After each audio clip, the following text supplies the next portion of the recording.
নমস্কার বন্ধুরা।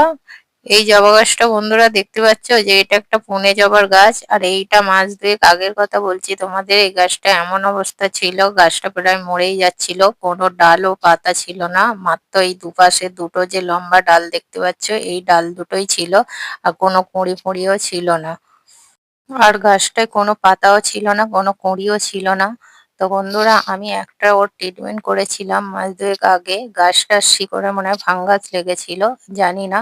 কিন্তু গাছটাকে আমি আর মাটি থেকে মাটি খুঁড়ে টব থেকে উপড়ে দেখিনি। তো টব সমেতই আমি একটা জিনিস দিয়ে ওকে সারা রাত 24 ঘন্টা টবটায় বসিয়ে রেখেছিলাম। তারপর গোড়ায় দুটি মাত্র খাবার এই 2 মাস ধরে 10 দিন ছাড়া দিয়ে আসছি। আর এই দুটি ট্রিটমেন্ট করে বন্ধুরা গাছটার রেজাল্ট দেখো, পুরো কুঁড়িতে ভর্তি হয়ে গেছে। তোমরা যদি জানতে চাও কি এর ট্রিটমেন্ট করেছি তাহলে কমেন্ট করে জানাও।